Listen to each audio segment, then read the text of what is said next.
हरे कृष्णा, राधे राधे। सावन पुत्रदा एकादशी का व्रत विशेषकर पुत्र प्राप्ति की इच्छा रखने वाले साधकों को अवश्य करना चाहिए। सावन पुत्रदा एकादशी व्रत साल 2023 में 27 अगस्त 2023 को है। व्रत का पारण अगले दिन 28 अगस्त को सुबह 6 बजे से सुबह 8:30 बजे तक है।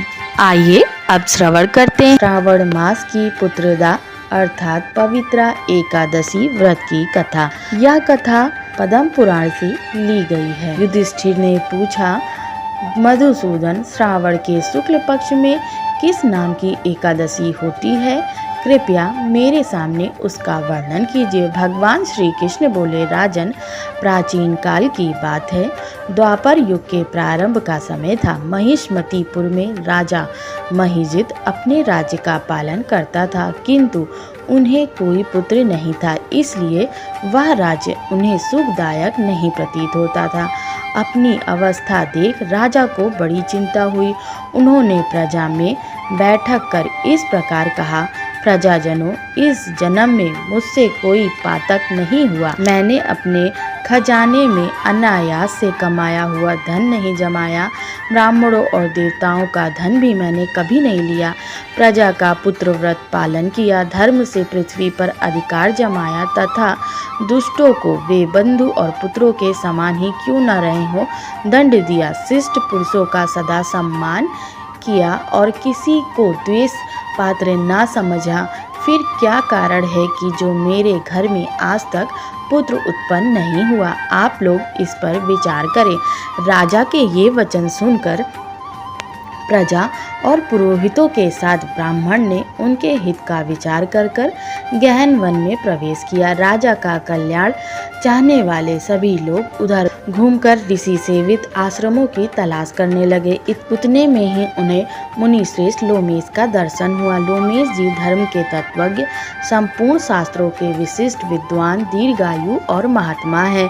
उनका शरीर लोमेश से भरा है। वे ब्रह्मा जी के समान तेजस्वी हैं। एक एक कल्प बीतने पर उनके शरीर का एक एक लोम विशीर्ण होता है, अर्थात टूटकर गिरता है, इसलिए उनका नाम लोमेश हुआ।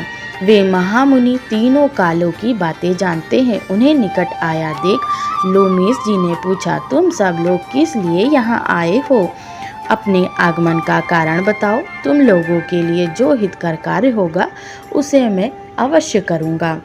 उनकी बात सुनकर महाराजा ने कहा, इस समय महिजित नाम वाले जो राजा हैं उन्हें कोई पुत्र नहीं है। हम लोग उनकी प्रजा हैं, जिसका उन्होंने पुत्रों की भांति पालन किया। उन्हें पुत्रहीन देख उनके दुख से दुखित हो हम तपस्या करने का दृढ़ निश्चय करके यहाँ आए हैं।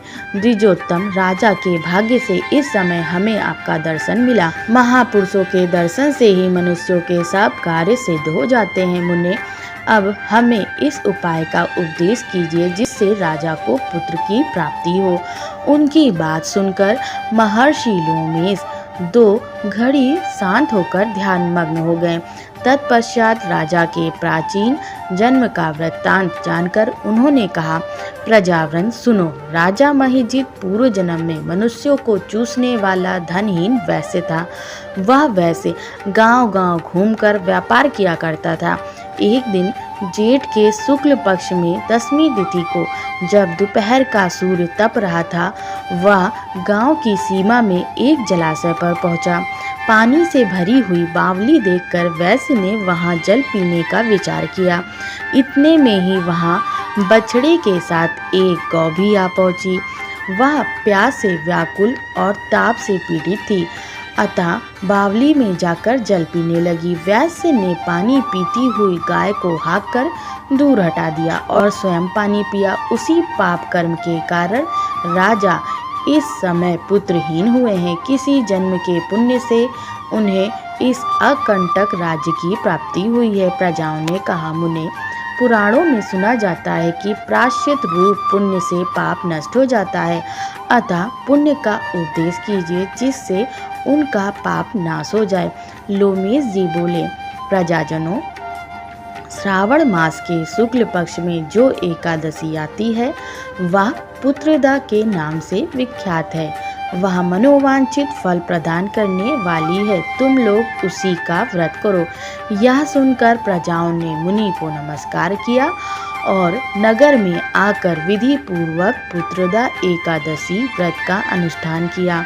उन्होंने विधि पूर्वक जागरण भी किया और उनका निर्मल पुण्य राजा को दे दिया। के पश्चात रानी ने गर्भ धारण किया और प्रसव समय आने पर बलवान पुत्र को जन्म दिया। इसका महात्म्य सुनकर मनुष्य पाप से मुक्त हो जाते हैं तथा इस लोक में सुख भोग कर परलोक में स्वर्ग की प्राप्ति करते हैं। जय श्री कृष्ण।